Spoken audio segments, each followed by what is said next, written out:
Hi guys. So, first things first, I apologize if you hear some background noise. I'm sitting in the San Francisco airport, so you may hear some announcements and whatever come on over the background. Uh, so you may want to put in headphones or just keeping a finger on the remote button in case the volume jumps up. Okay. So let's talk about cancer. Right? What a thing to talk about.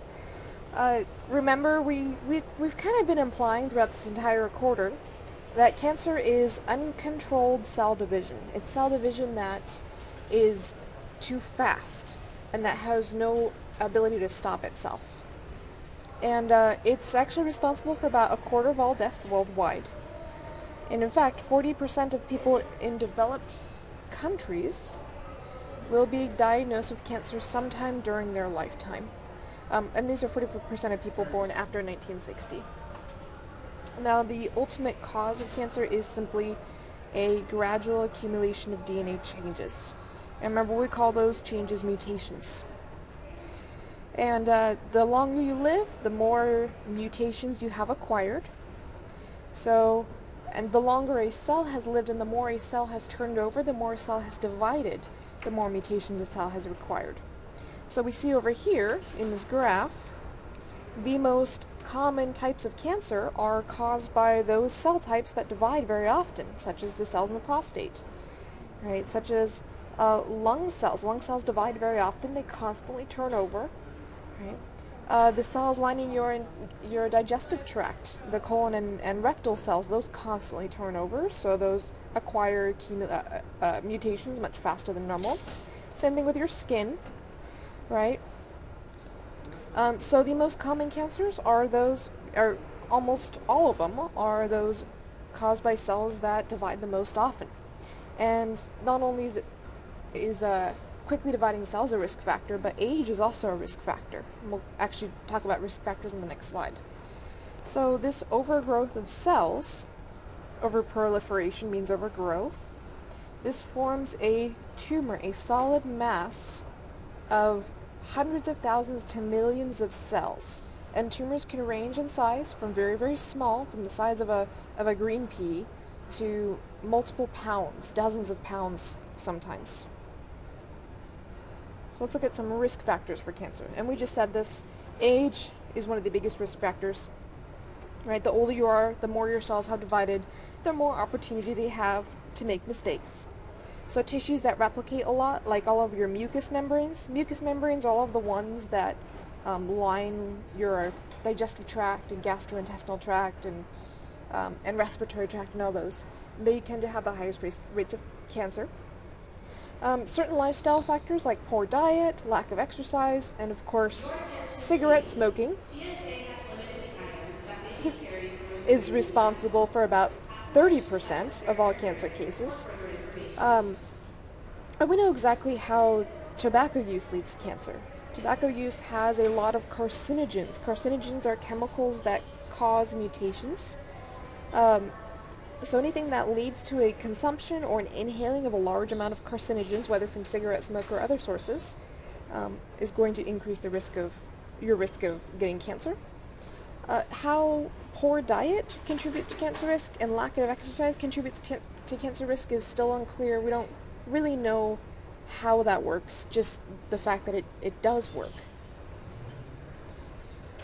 Alright, viral infections we think may be responsible for about 20% of all cancer cases, and HPV for sure is a virus that causes cancer. HPV stands for human papillomavirus.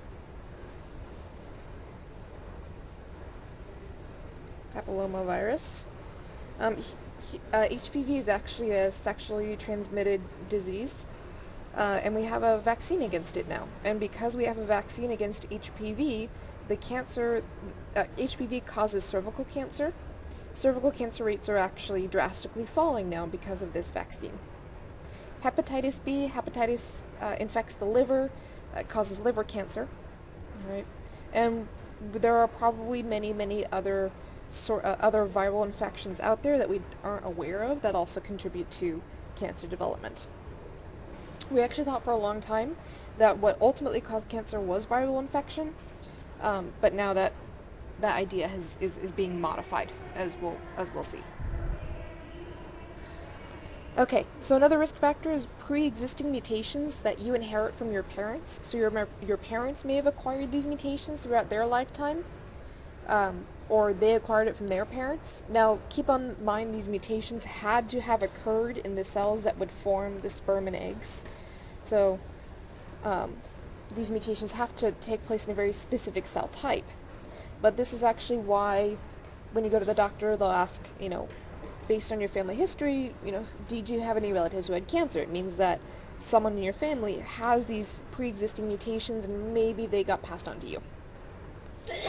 We're also now realizing that inflammation may play a major role in development of cancer as well. This is very, very new, by the way. This is, gosh,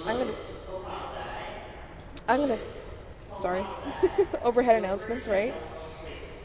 I'm going to say that within the past 5 to 7 years, this idea of inflammation as being a contributor to cancer has really gained some traction.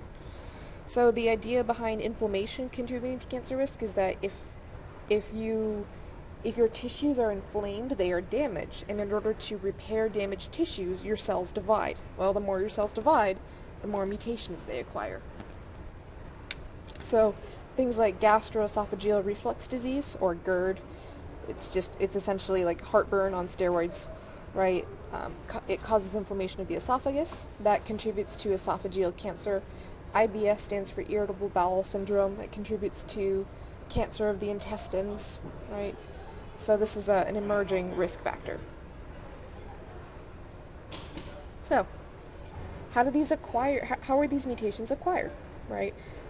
Let's take a moment here and really define what a mutation is. We've kind of, sort of, done it up until this point. We've danced around it. Now let's sit down and actually really, really define it.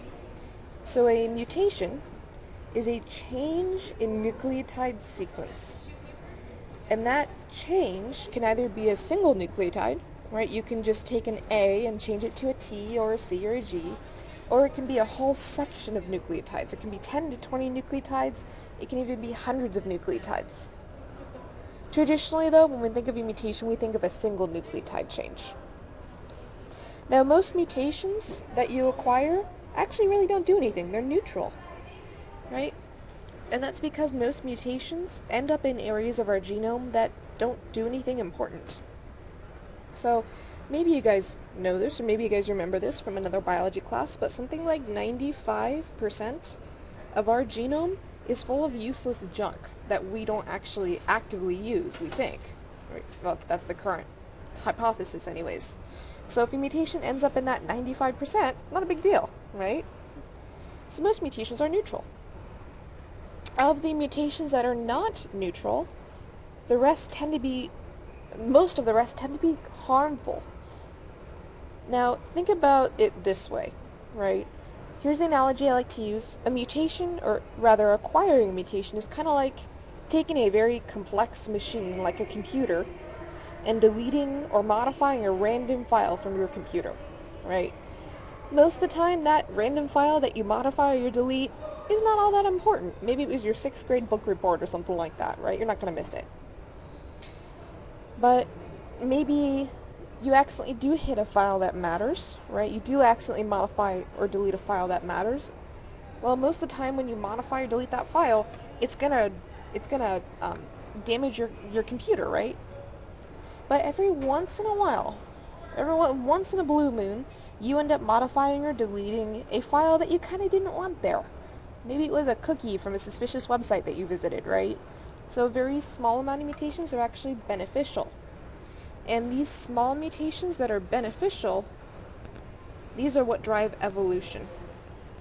We're going to circle back to that actually at the end of this lecture, and when we talk about evolution. The mutations that are harmful are the ones that drive cancer. The mutations that are neutral don't do much of anything. Alright, so one of the biggest sources of mutation is, again, cell division. Every time DNA is replicated in S phase of the cell cycle, mistakes are made. And that is simply because those enzymes that are involved in replicating DNA, they're not, I mean, they're pretty darn good, right? But they're not perfect.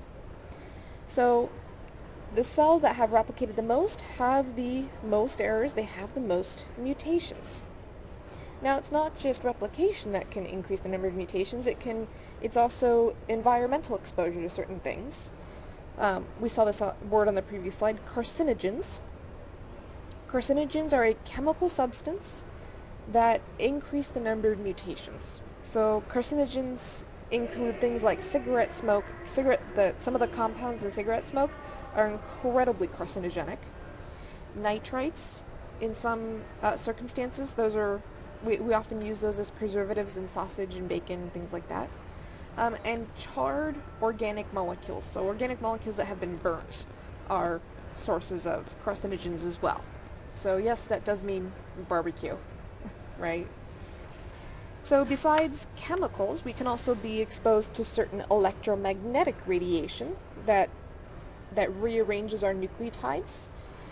Gamma rays are high energy enough to damage nucleotides, same with X-rays. UV Also, San rays, Francisco International Airport.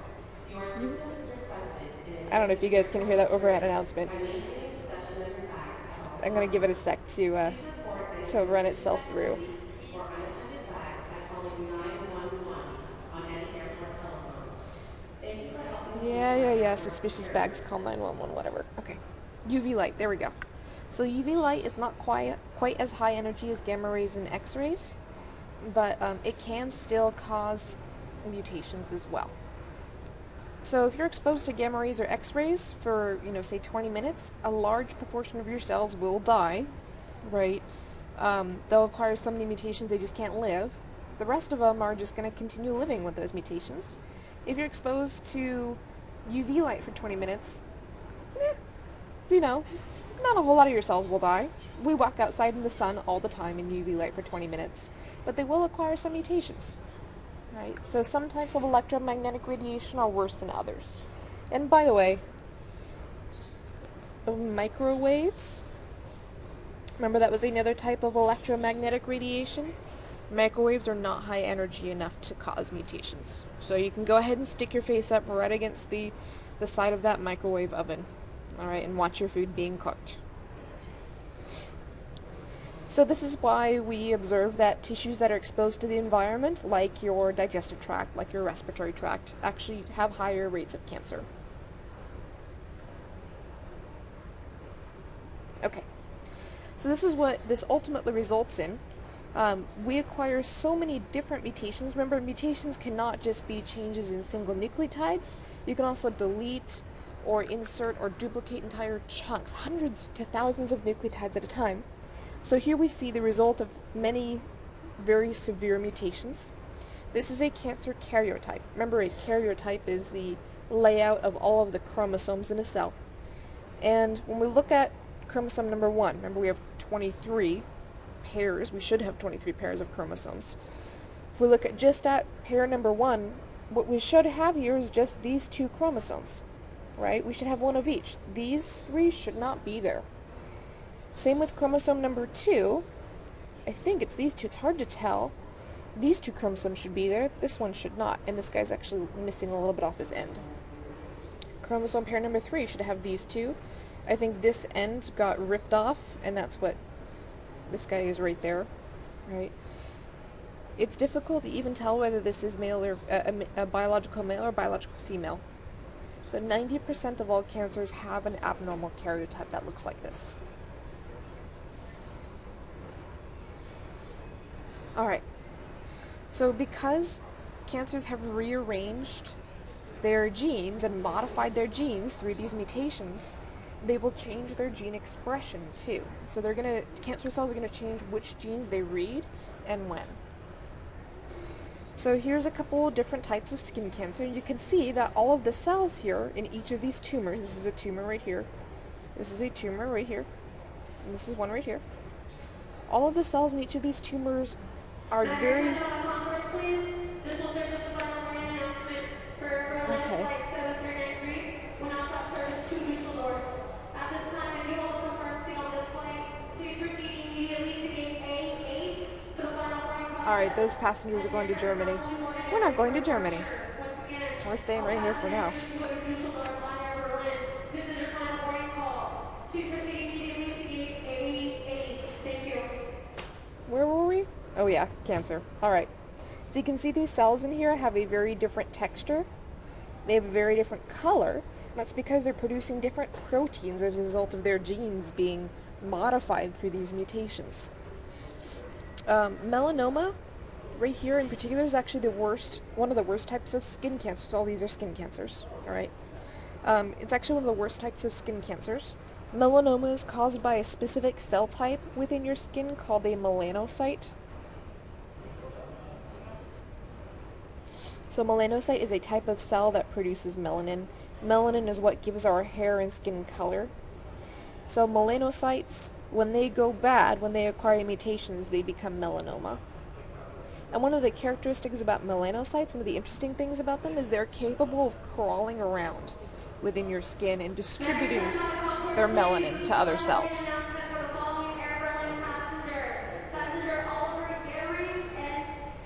Can you believe it? This was the quietest corner of the airport.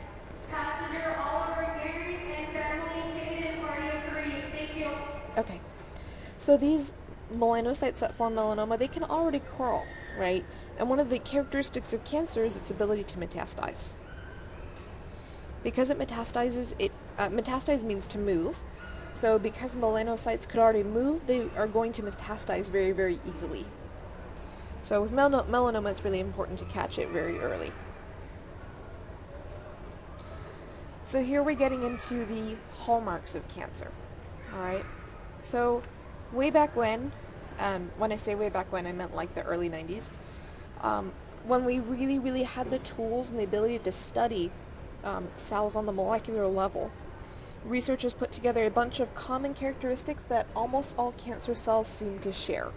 And these common characteristics, we called them the hallmarks. And again, don't confuse this with the greeting card store. Alright, a hallmark is a characteristic here.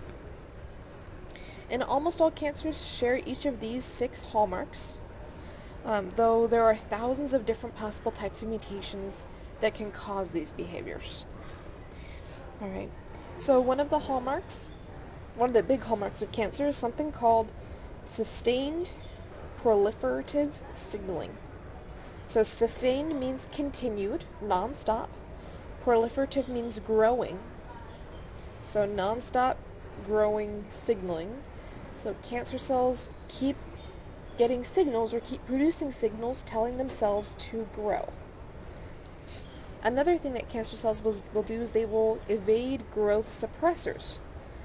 One of the things that your cells do when they grow is they will, once they're done growing, once they've taken up all the available space and all the available nutrients, they'll tell each other, they'll signal each other, hey, it's time to stop.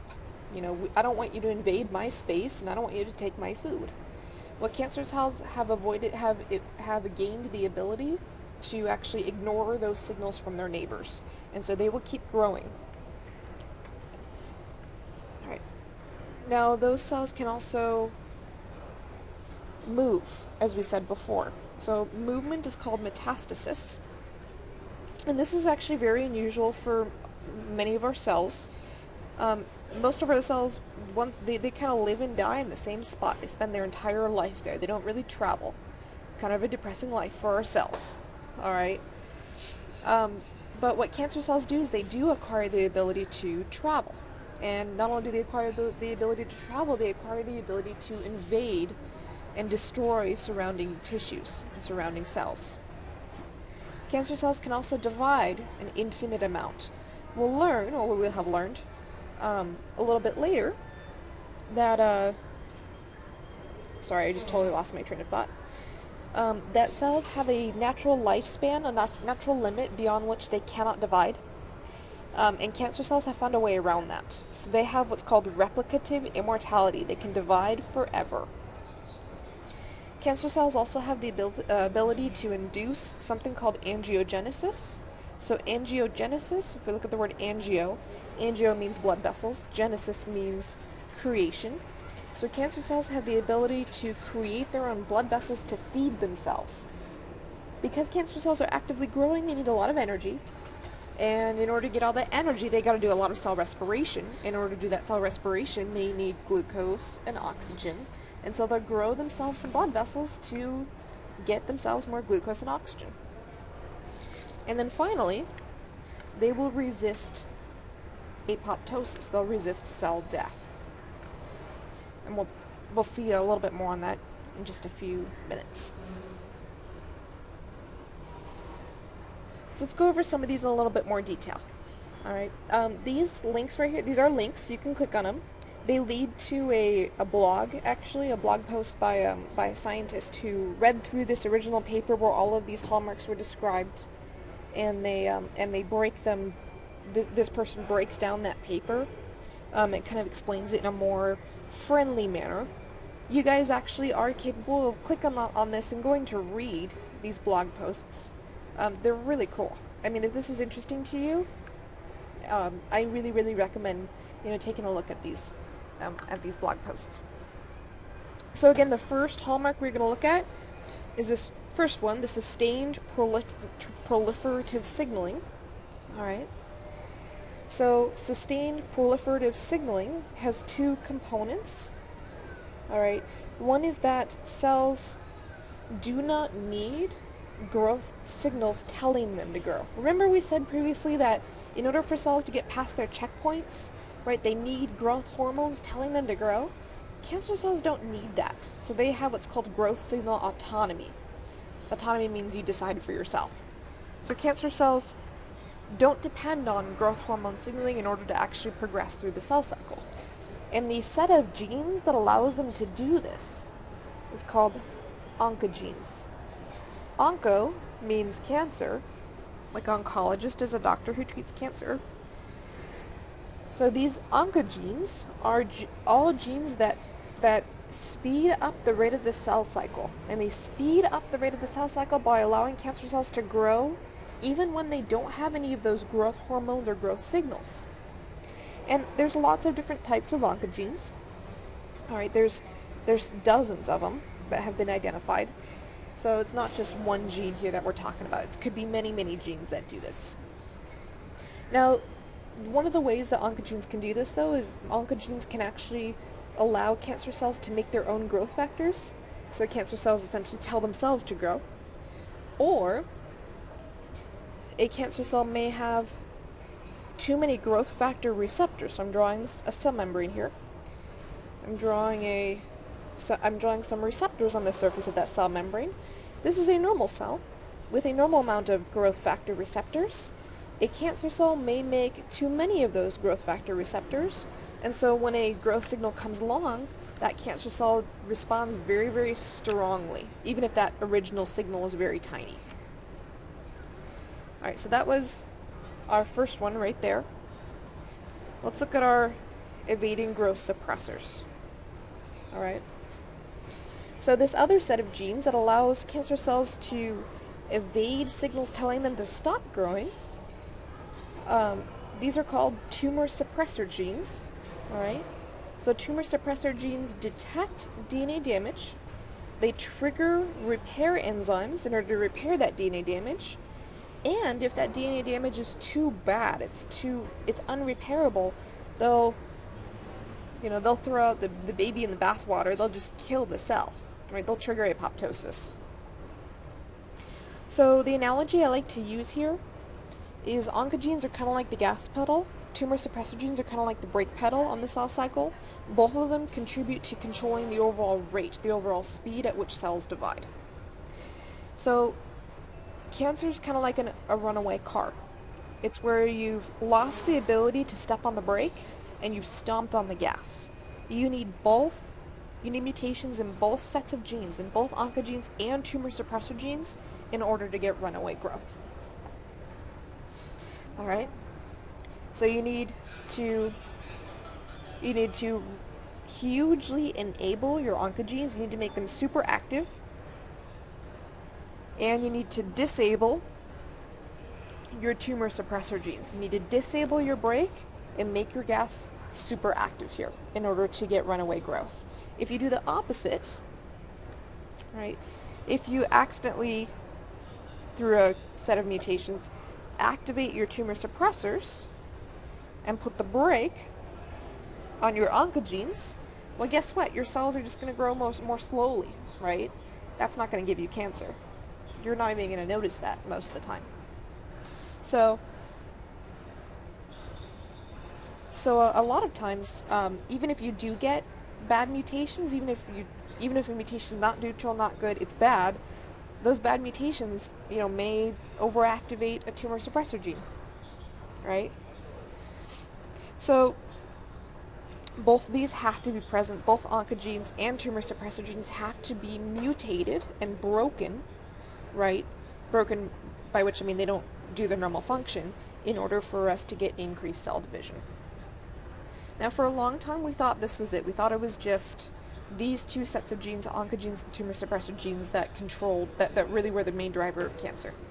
And so when we first really started studying cancer, it was just these two hallmarks that we were looking at. But more recently, and again, this is within the past 15 years or so, we started adding all of these. So let's look at some of the later ones. Alright. So another hallmark is something called immortalization. And I love this word. I love this word, immortalization.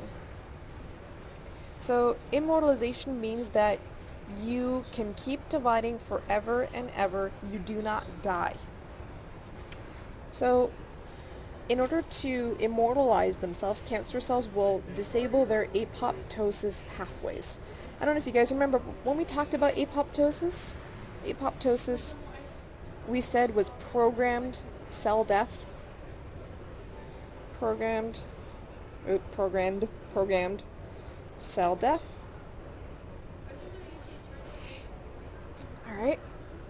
So in order to do programmed cell death, like, all of the components have to be in place, they have to be undamaged, everything has to be good in order for a cell to die properly. But if you mutate the genes that code for the proteins in those apoptosis pathways, well, guess what? A cell can't die then. It doesn't have the ability to die properly. So even if a cell would normally die, right? So say you massively damage DNA, if those apoptosis pathways were disturbed prior to this, well, then the cell is just going to keep on going. It's going to become a zombie cell, essentially. Should have died a long time ago, but it hasn't, not yet. Alright, so another hallmark is the ability of cancer cells to invade and metastasize. And remember, cells normally have to tightly link themselves to their extracellular matrix. We call it the ECM. In fact, one of the jobs in the cell membrane, let me draw a cell membrane here. Here's our phospholipid bilayer. Remember, we had proteins, and I'm drawing those proteins in light green here. We had proteins that would anchor the cytoskeleton of the inside of the cell with the extracellular matrix of the outside of the cell. So extracellular matrix in purple, cytoskeleton in black.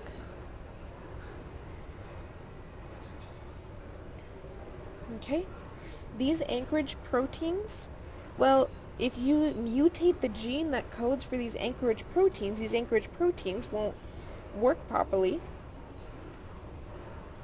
And most of the time, a cell that doesn't have properly functioning anchorage proteins will just undergo apoptosis. But as we just saw, if you're immortalized, well, you can't undergo apoptosis, right?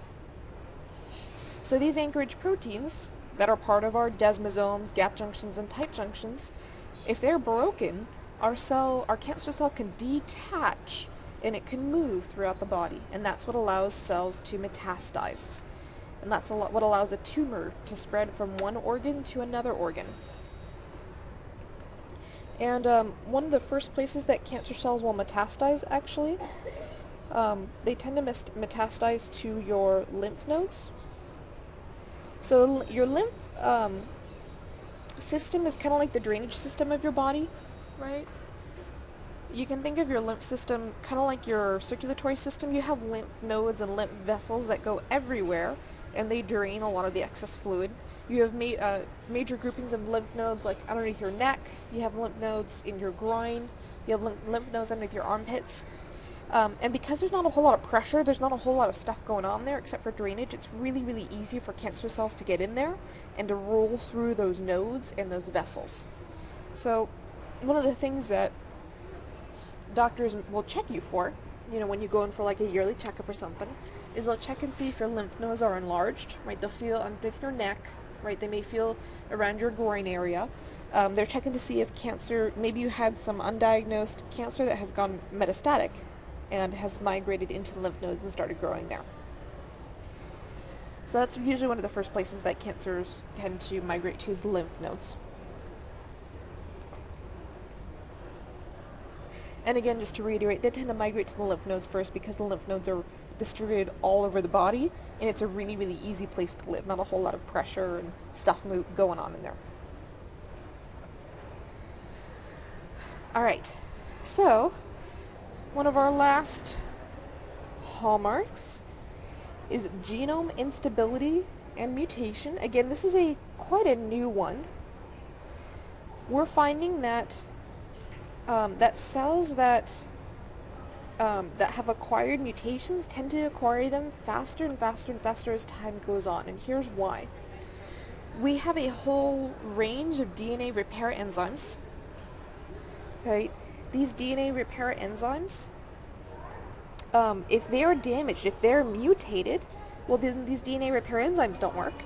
This results in an even higher mutation rate, and these mutations you cannot repair. So you keep acquiring more and more and more mutations over time if your DNA repair enzymes are damaged. So that snowball of mutations keeps getting bigger and bigger and bigger and bigger. You create a snowball effect of mutations.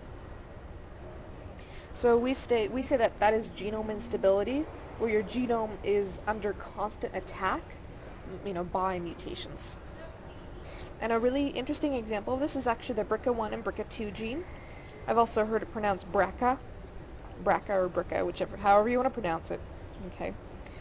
The BRCA1 and BRCA2 genes code for proteins called BRCA1 and BRCA2, and these are two separate proteins. Both of these are DNA repair enzymes. They will see a mutation, they will fix the mutation, and what they will do while they are doing their DNA repair, is they will tell the cell, hey, stop for a second, don't go through the rest of the cell cycle, let us do our job. And if the damage is too severe, then they'll trigger apoptosis. Well, the thing is, if you disable BRCA1 and BRCA2, you don't do any of these. So if you don't do any of these, you can keep growing and you can keep acquiring mutations. You toss out genome stability, right? Because you're still mutating. You're mutating like crazy. And you're likely to acquire even more mutations. By the way, BRCA1 and BRCA2 are really, really active in breast tissue, in mammary tissue. So people who have mutations in BRCA1 and BRCA2 are at a much, much higher risk for breast cancer. And in fact, you guys maybe have heard about this. Angelina Jolie, the famous actress, she actually had mutations in both BRCA1 and BRCA2, and because she had such severe mutations in both of these DNA repair enzymes, she actually had a 90% risk of getting breast cancer in her lifetime. That wasn't 90% increased risk, that was just 90% risk, period. So she actually elected to have the entirety of her breast tissue removed in order to, in order to essentially prevent breast cancer for herself. Okay. So, another hallmark of cancer is, as we just talked about, angiogenesis. Alright? So angiogenesis is the growth of blood vessels. And how cancer cells cause more blood vessels to grow is they will produce this growth hormone called vascular endothelial growth factor. We had seen this guy earlier in this lecture. Alright? And vascular endothelial growth factor causes the cells that form blood vessels to divide more rapidly. Now, Cancer cells do this in order to supply themselves with nutrients and oxygen in order to grow more rapidly. And this is actually part of the reason why it's really hard to do surgery on some cancers, is because they have this huge mass of blood vessels wrapping them. So it's hard to remove a tumor wrapped in these blood vessels. And we can see here, I think we had seen this before, I don't quite remember. Here's a here's a tissue that has had VEGF added into it. We can see there's way more blood vessels compared to a similar tissue without VEGF. This is not a cancer tissue right here. This is just an experiment showing the effects of VEGF. Okay, so altogether, all of these different mutations take time to acquire, and they have to happen step by step by step by step. So we've put together what's called the multi-hit model of cancer. The multi-hit model of cancer says that it takes multiple mutations in several different gene types, in genes that control angiogenesis, in tumor suppressor genes, in oncogenes, in genes that do DNA repair. All of these, we have to disable all of these genes in order to develop cancer. So that's why it's called multi, because it takes a lot of possibilities, right? It takes a lot of genes. And that's also why it's called a hit. Each hit here actually refers to mutation of some kind. Alright. So this leads to something very, very interesting and very, very scary. It leads to a single tumor carrying a huge variety of cells that have many, many different types of mutations. So I have a little schematic down here. Let me walk us through. We start off with a normal cell. That cell maybe is exposed to a carcinogen. Maybe he's exposed to some cigarette smoke, right? And then he starts to grow a little rapidly. He's not quite a full-on cancer cell yet. He hasn't acquired all of the hallmarks of cancer. He's just acquired one, right? Maybe he has sustained proliferative signaling. He grows a little fast. And that cell will give rise to other cells, right? And somewhere else down the line, one of those other cells will acquire another mutation. And that's what's happening with this lighter pink cell. Okay? This cell right here has acquired a second mutation in another set of genes that helps to contribute to cancer development. And maybe this cell grows a little bit faster now. This cell grows a little bit faster. He's grown a little faster. And along the way, maybe he gives rise to a cell type that has acquired yet another mutation. Alright? So, and then this could be years later, this could be months later, this could be seconds later.